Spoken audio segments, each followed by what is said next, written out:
Hi everybody, it's me Jill and welcome to Jill Informed. This is the recap of The Real Housewives of New Jersey, Season 10, Episode 19, The Reunion Part 3. Okay, it is the dramatic conclusion of the Season 10 reunion. Finally, we are graced with the presence of Danielle Staub. It was touch and go for a while there. She's backstage getting hair and makeup on with some big bold words for Bravo and Andy. Oh yeah, I deserve to be sitting next to Andy. That is not a plea, that's a demand. So the producers are in Andy's ear, and yes, we'll get the message to Andy. And as soon as there's a break and Andy comes backstage, and as soon as Andy goes into her dressing room, she melts like a house of cards. I don't know where Danielle's balls went, but I'm assuming they're tucked away somewhere with Marty's. Oh God, did you see Ken Todd Light holding Fendi? We know Ken Todd, and you, sir, are no Ken Todd. Yeah, but well, I'll get to it, but it was such a joke. The way she immediately caved. Anyway, part 3 opens with Andy saying to Teresa, I want to talk about your relationship with Joe.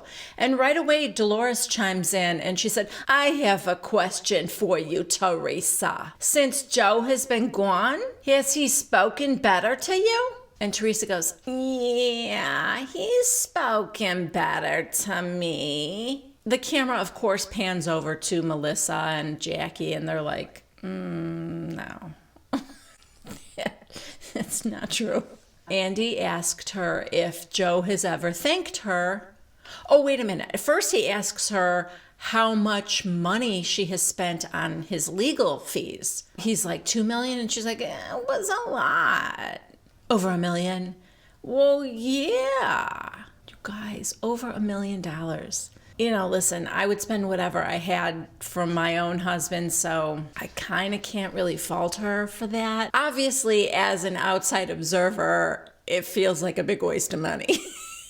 I would rather she get the best damn pool ever. Anyway, like I said, he then asked her if Joe ever thanked her for that.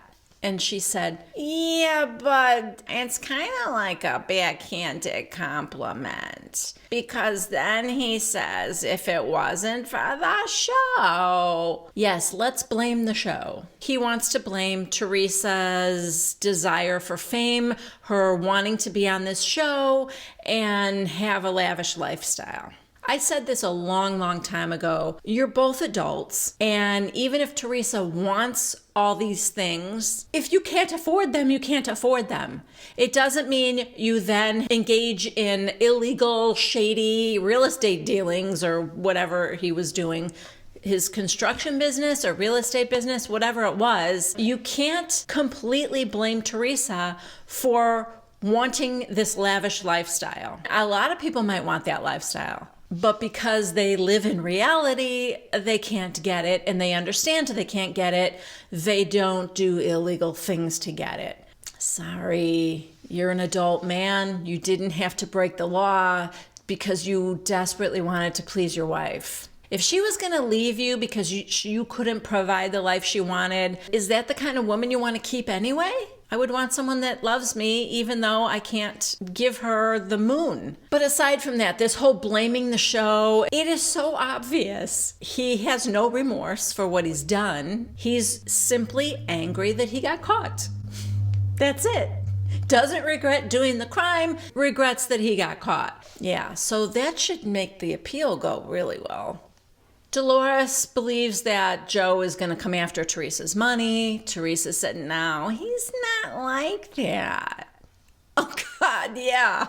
He is a stand-up guy. You got me there, Teresa. Why would he not come after your money? What part of his behavior would ever make you think that? Andy asked Melissa, do you agree with Dolores? Do you think Joe would come after her for spousal support? And she said, no, I don't, but my husband agrees with Dolores. And Andy's like, oh, Joe thinks that he'll come after her money?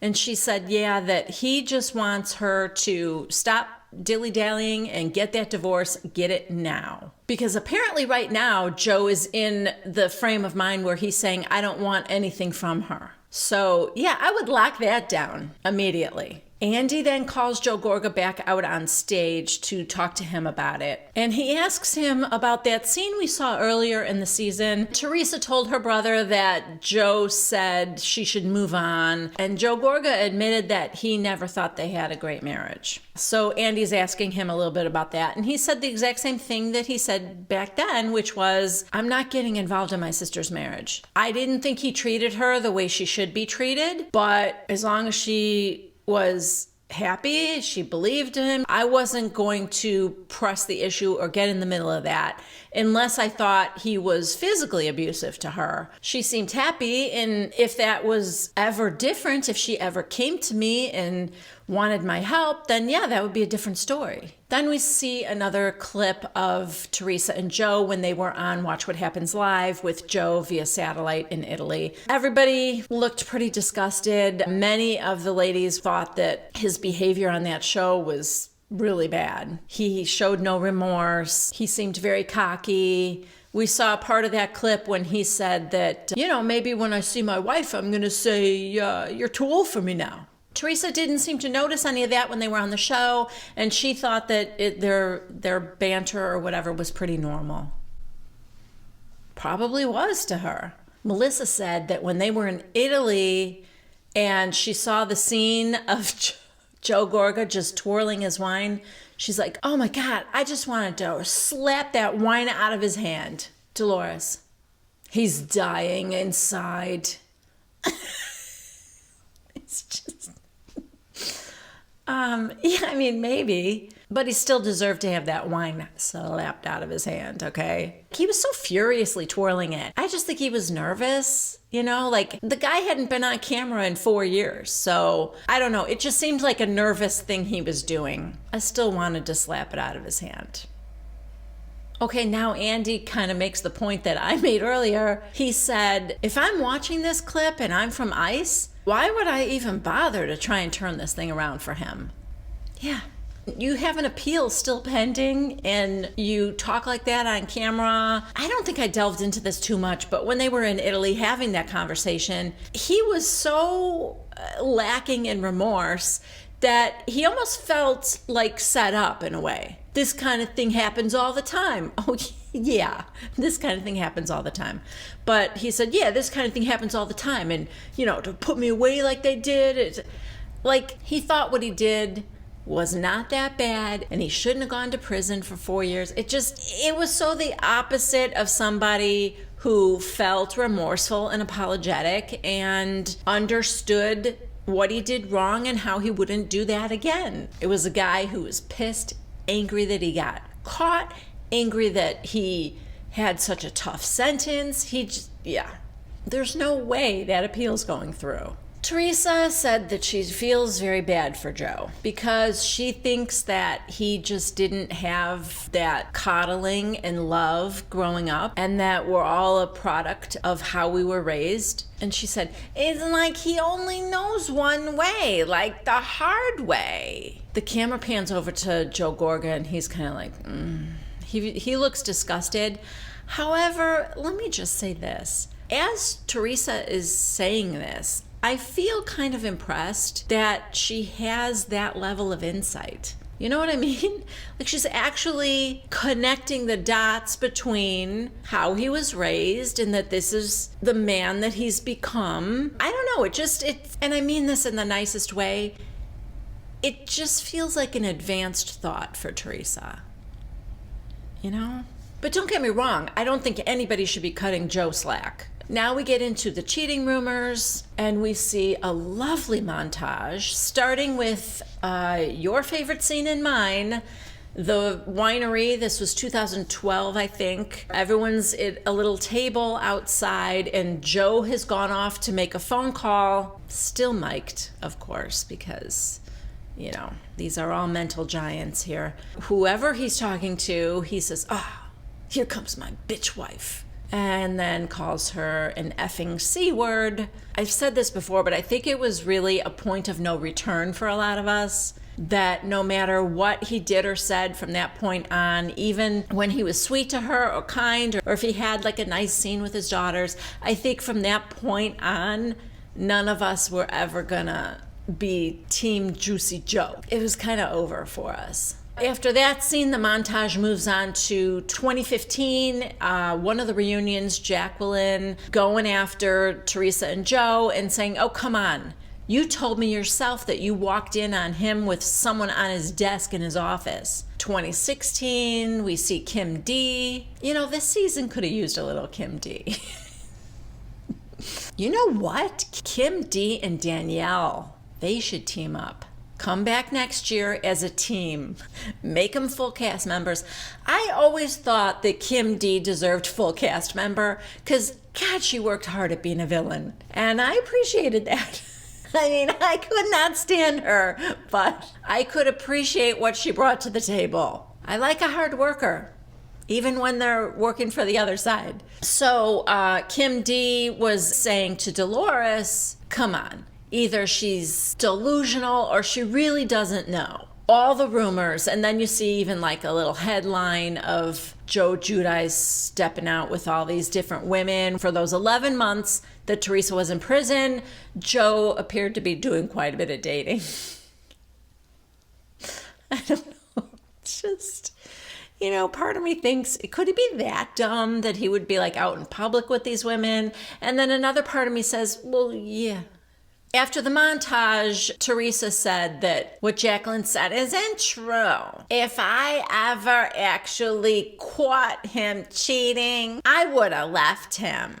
Okay, I don't believe her. I think she thinks it makes her look weak. So now I think she is sticking to this. I never really knew for sure. Again, I don't believe her, but I think this is her new story. Yes, I found a burner phone that was just for one woman, and I called it, and it was some woman. But Joe had a stupid, flimsy excuse. It was the sister of someone who got divorced. He was trying to find her a house. I mean, it was a paper-thin excuse. But I think what she's trying to say is, I never walked in on him with another woman. I never saw it with my own eyes. I believed all the lies and the excuses. I think that's her way out of looking like a total fool. I bet she does have real proof. Either she saw it with her own eyes or she saw a photo, something. I just think she did know. She even said herself when she found that phone, Gia was like 3 years old.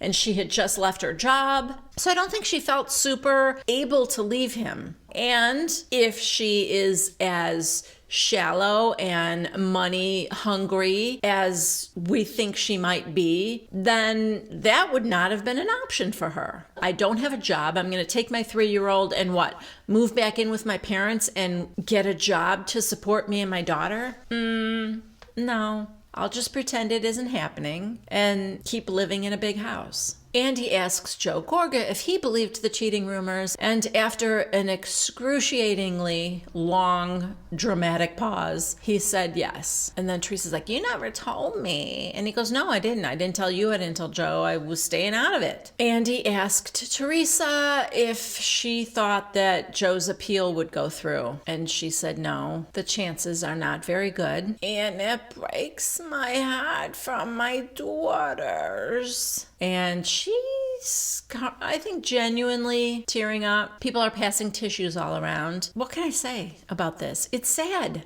I can't not hurt for them. They did not ask for this. And even when they act bratty and spoiled and entitled, in the wise words of Teresa Giudice, they're a product of their upbringing. And then Andy asks a question that I hate because, you know, her daughters are going to see this. If not today, someday. But he asked her, which one of your daughters are you most worried about? Whatever you think of Joe Gorga, I appreciate that more than once he kept interjecting all of them, which was the only right answer. Of course, that's not the answer Teresa gave. She said Melania. And, you know, Gia too. I think we all know that Adriana and Gabriella, are in just as much pain as the other girls. It was just a bad question. Andy asked if Joe was considering relocating to Canada because that would be much closer for visiting with the girls. Side note, I was wondering the same thing in maybe a couple of videos ago, and I got some good responses from you guys basically saying that Canada does not want Joe Giudice. And that it would be very difficult, if not impossible, for a felon to relocate and live there. In fact, one of you who is married to a Canadian had a lot of trouble yourself. I think you said it was like just 8-year process of paperwork and all that kind of thing. So I'm going to go ahead and say, I bet he's not going to get any kind of a permanent visa or whatever it is that he needs to live and work there. That's my guess. But what Teresa says is, I don't know about that. He's in Mexico right now. And Andy's like, he is? Yeah, he's on a fishing trip with his uncle and some other guys.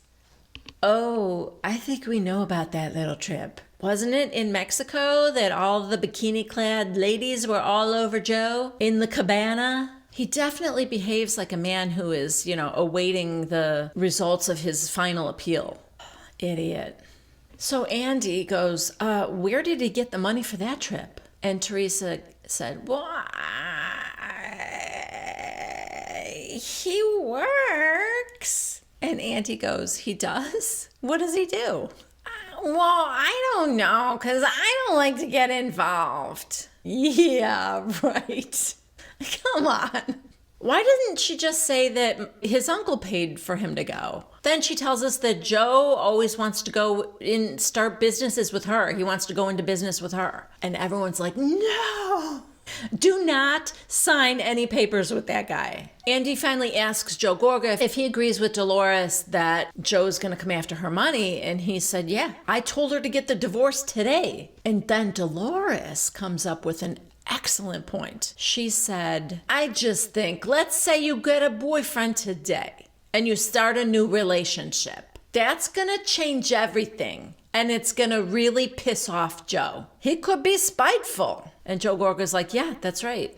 Of course that's right. You think he's going to let his wife move on with a great guy who's living in the house with his daughters? No. No way. No way. I supported you for all those years. Now it's your turn to pay me. I'm not sure that he's not just being sweet to her right now because he's still trying to get back with her. Because, I can see that happening, Everyone on the stage right now wants her to get the divorce, like, pronto.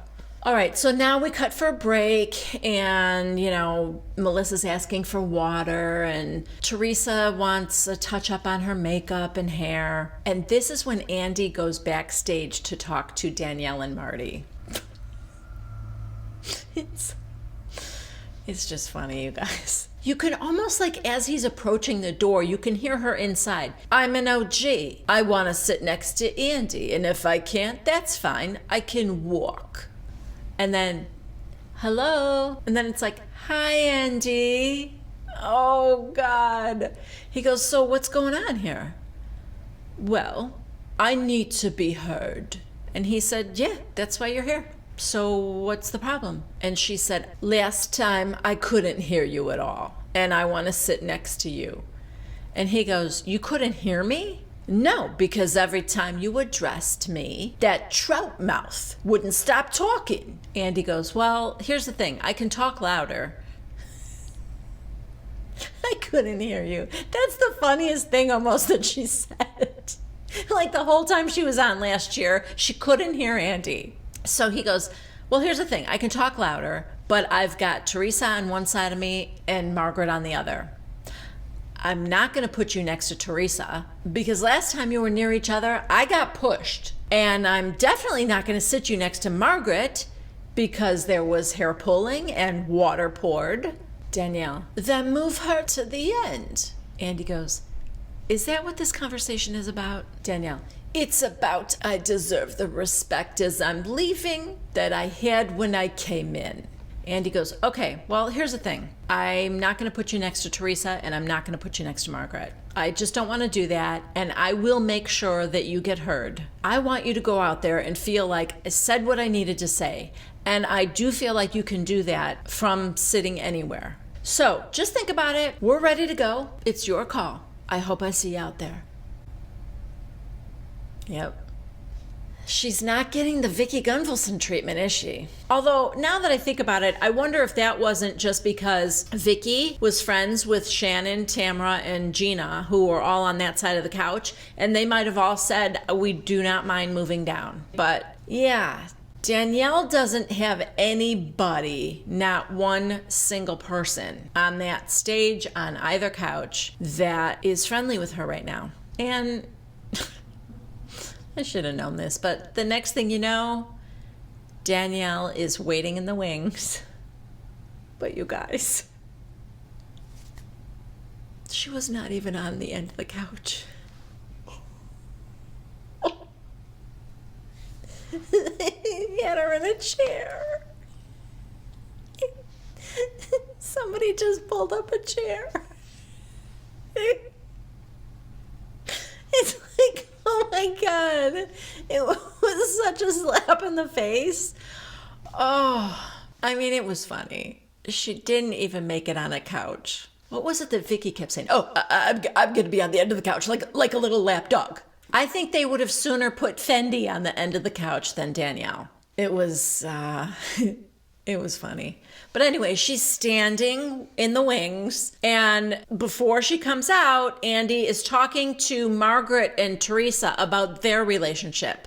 And he said, I was really surprised that there was such a breakdown in your relationship with each other. Were you guys surprised at that? And Teresa said, I just felt like she was telling me to make a choice. And everybody was telling me to stay away from Danielle. But I'm a grown woman. And I can take care of myself. I mean, she didn't do anything to me. Until she did. Margaret said, but Teresa, it's her behavior toward everybody else. I judge people by their character. I might fight with Jennifer, but she has a heart of gold. Jennifer, thank you. By the way, I think that thank you was the only thing Jennifer said in the entire part 3, and I don't think Jackie opened her mouth once during part 3. I mean, not till the end. But first, we bring out Danielle to sit in her little chair at the end. We start with the softball questions. Andy asks her about her cooking show. It's going great. She tells us that cooking is her emotional rescue. Emotional rescue. He asked her if she's still living with Marty. What do you think, Andy? He's backstage right now holding her dog. She said that they are, but they're just very good friends. We're very good friends. And she's no longer with Oliver, the Duke. So Andy said, well, I'm just so surprised you and Marty got back together because you said that Marty physically and mentally abused you and your daughters. Danielle, we both said things we regret. And Andy said, well, was he abusive to your children? Danielle says that's not something she's willing to talk about. What? Hold up. That was the time for you to say, no, he didn't really physically abuse my children. That's not something she's willing to talk about, yet you still live with the guy and he's your very dear friend? Oh my God. I'm sorry. Like, I cannot. That one, no. Not okay. Okay, so here's what she said. There's different interpretations of the word abuse. So this is my guess. They got into an altercation, maybe physical, maybe there was drinking involved. Maybe one of the daughters tried to pull him apart. Maybe Marty shoved or grabbed an arm in the tussle. Something like that. I'll bet you anything. It's something like that. And she is saying he physically abused her daughters. And no physical contact is okay Just for the record. I don't know. Maybe that's just what I'm hoping happened, because the alternative is that he did something worse to your daughters and you still live in the house with him just so you can get that house. Is that the house your daughters were abused in? Because I'm guessing they don't want that legacy. Andy asks Danielle how Margaret broke up her marriage with Marty. And Danielle said, I said it all along. She caused my divorce. We just saw it. The package we saw was when Marty went over to Margaret and Joe's house. They were talking about Danielle and the rumors that they slept together, and Marty was kind of not denying it. And she said, oh, come on, Marty. Marty, please. You got to get away from that woman. If it's the last thing I do, I'm not going to let you get back with her. I'm paraphrasing, but it was something along those lines.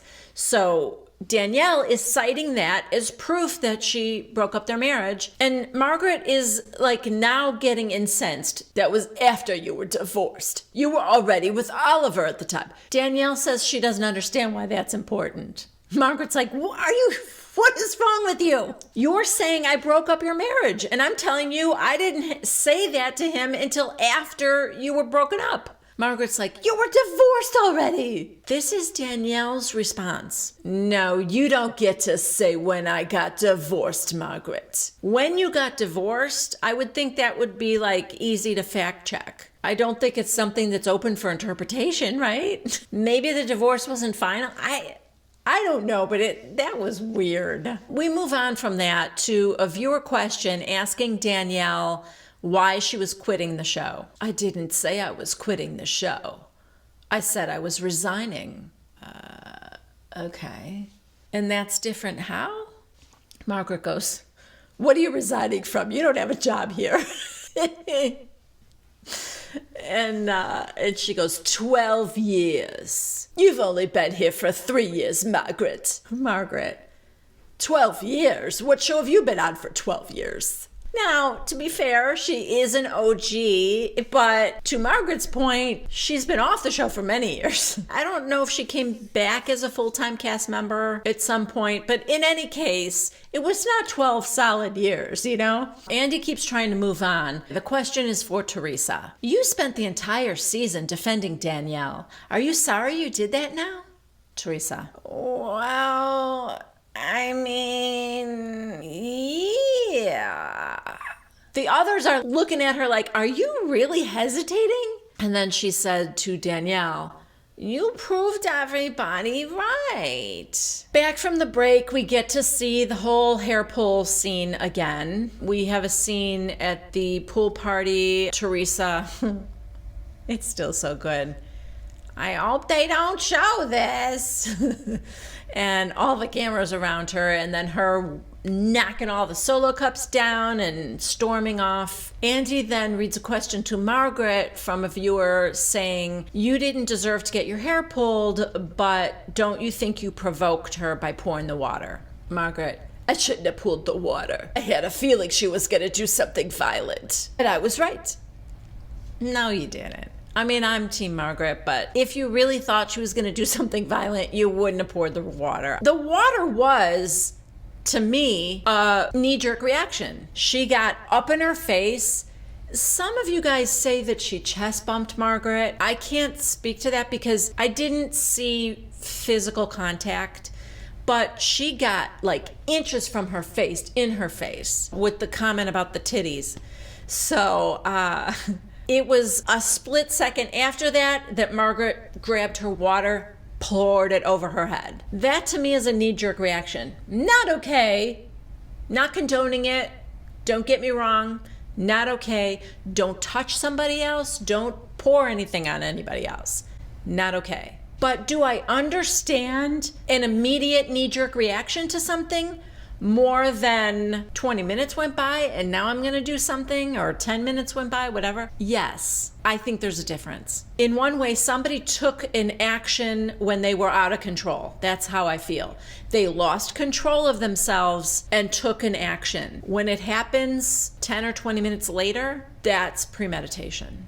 There was not an immediate provocation for the hair pull. Danielle's knee-jerk reaction was to grab her purse and dump it into a lit candle. That was the retaliation. Listen, None of it is acceptable behavior. None of it. But I understood that. Water pour, super angry. I'm going to take your stuff and dump it. That was the tit for tat. That was, you got in my face. I poured water on your head. You dumped my purse.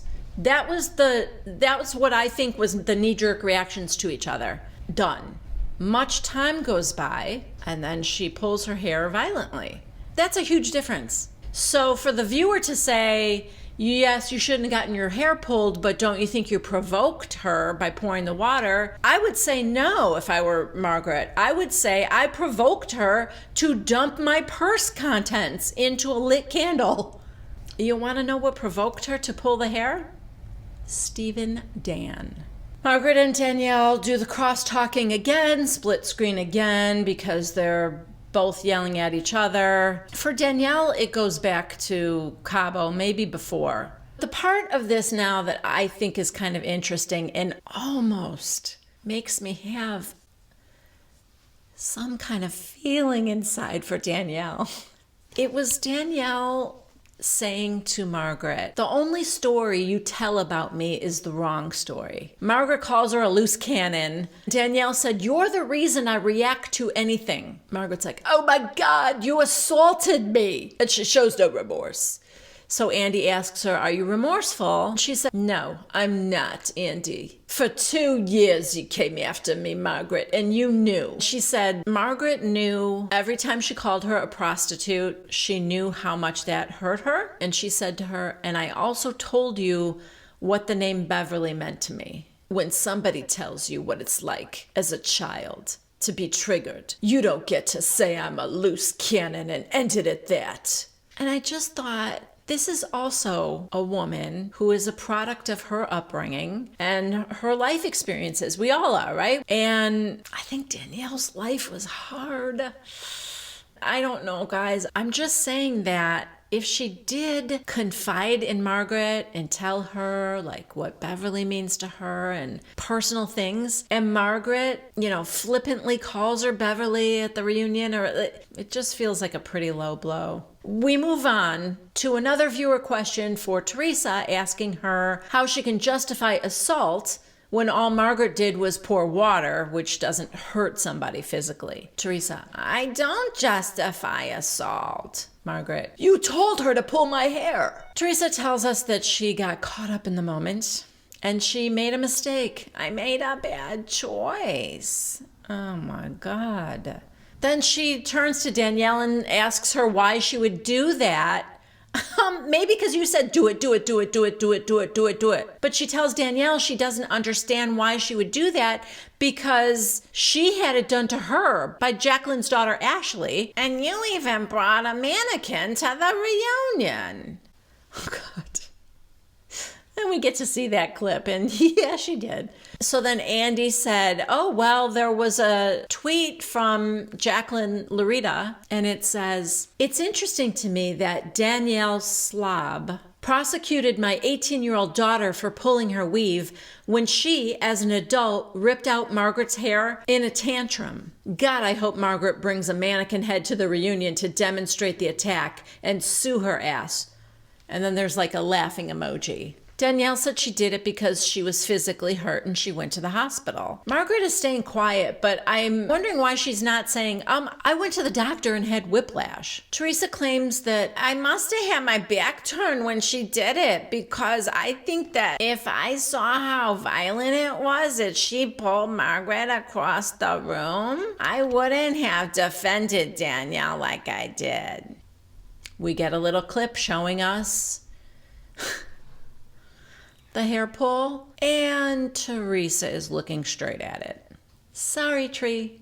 Got another defense? Then Margaret said, Teresa, you actually talked her into doing it. What did you think was going to happen? Time out. Are we not going to mention Stephen Dan's name once? Come on. How and why is he being protected? That's what I want to know. Do you guys think that Danielle lied about Stephen Dan telling her to do it and it was really her idea and she went to Teresa and said that Stephen Dan told her to? I mean, are they not saying it because he's not there to tell his side of it? I I don't know, but it's a kind of a big piece of that puzzle, right? If it wasn't Danielle's idea and it wasn't Teresa's idea, and Danielle had already retaliated by dumping the purse, and oh God, you guys, I'm just remembering this right now. I remember thinking, why did she come and say, I just can't help myself, and come and pull her hair? Why did she do it? Because she was over there kissing Steve and Dan goodbye. Oh boy. Maybe he did. Maybe he did. Okay. Well, Steve and Dan, you are not getting off the hook by me. If you want to leave a comment and let me know what your side of the story is, I will be happy to share that with everybody else. It definitely seems like the hair pull never would have even happened if it wasn't for Steve and Dan. Margaret said, you know what just really hurts, Teresa? I never did anything to you, ever. I never said anything about you behind your back. I've never done anything to you. And Teresa's like, I know. Now Andy says to Teresa, you got so mad at the party, knocking all the solo cups over and everything. Why were you so angry at what Danielle said? And Teresa is just stuttering and stammering, and she's like, well, and I forgot, Jennifer does have another line, and it's a good one. She goes, because she told on you. And Teresa goes, yeah. Oh, God, Teresa. You're just like your husband. Everybody else is pretty stunned into silence. And Andy, repeats it to make sure he heard her right. The reason you're so mad at Danielle is because she told on you? And she goes, well, yeah. She's not a loyal friend. So Danielle's like, loyal? I'm not loyal? Do you think Teresa even knows what she's saying right now? I wish it was dawning on Margaret what Teresa is saying right now, because it sounds to me like Teresa would still be defending Danielle and still be friends with her if Danielle didn't tell the truth about that. So it isn't like Teresa finally saw the light, or better yet, that Teresa admitted it on her own without Danielle saying a word. That would have been nice. I can't sleep at night because I did this thing and I feel so guilty about it. No. She was just fine. Danielle's never done anything to me. Yeah, blah, blah, blah. Until the one time that Danielle defends herself, which, that's what Teresa always wanted for Danielle. I just want Danielle to stand up for herself. And then when she does stand up for herself and say it wasn't even my idea to pull the hair, well, now she's not loyal to you, so bye-bye. It's crazy that Teresa is just outwardly admitting all this right now. Teresa said that she believes she was loyal to Danielle, and Danielle said, I believe I was loyal to you too. She said, I don't think I broke your trust, Teresa. And Andy, I think, said, and so is the friendship over? Yeah. Teresa said yes. Danielle said that she didn't think that would end their friendship. And Teresa goes, then you don't know me very well.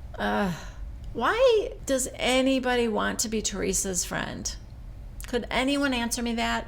What is the upside there?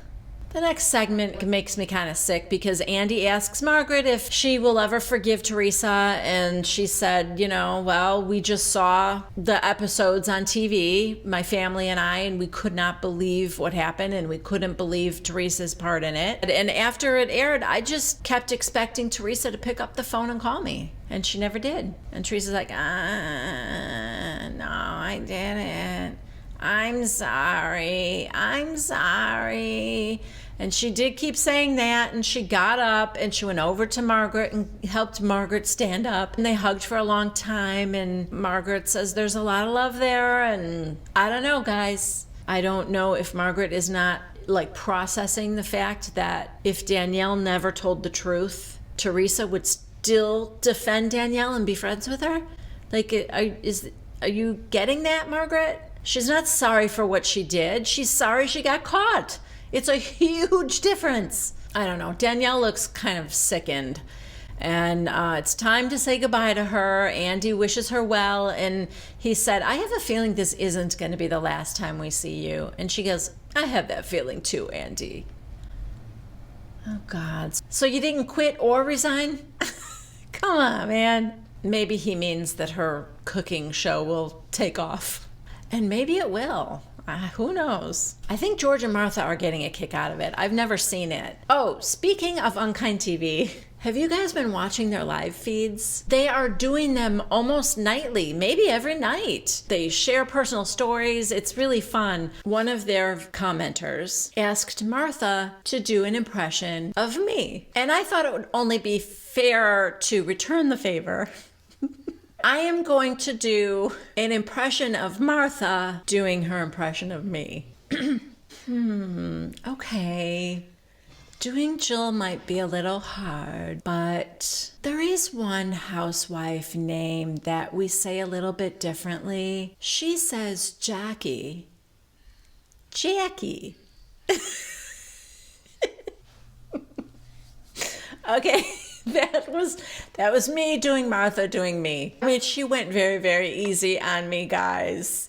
I don't think she wanted to offend me. I get it. I have a Midwestern accent or Chicago accent, whatever. We've got those horrible flat A sounds, Jackie. Martha doesn't say Jackie. She says Jackie. Jackie. I think I'm getting it right. It was very cute. And she is just, I love her dearly. She knows that.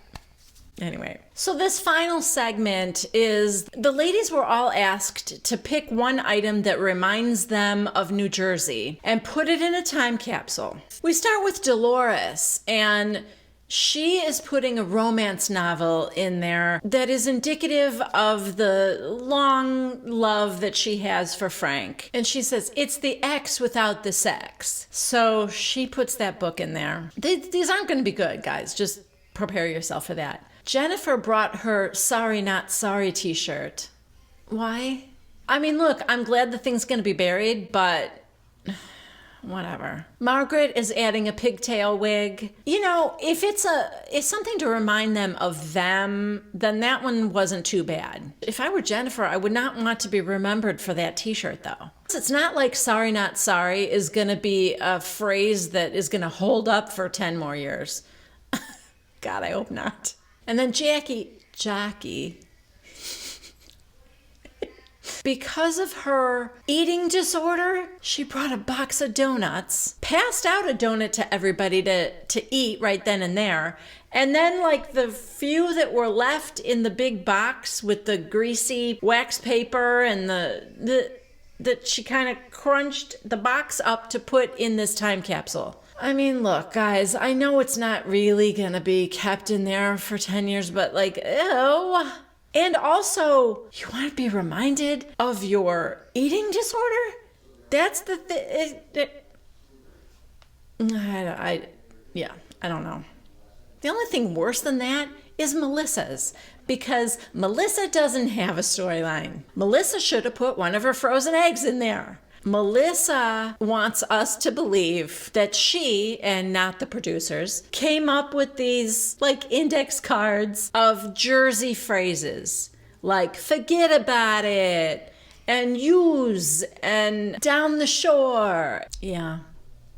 In a way it's fitting because it seems just as generic as Melissa has been this season. So, I mean, I'll take it for that. And the last one was Teresa, and probably the only decent one of them all. She had a photo taken of her and her daughters and her mother. She put that photo in there. I mean, at least a photo makes sense. So that all went in there, and Andy is going to open it at the 20-year reunion. I mean, it feels a little optimistic, Andy. Who knows? 10 years from now, maybe I'll still be recapping. If not, I will come back and recap just that reunion so that we can all be here together when they open that vault.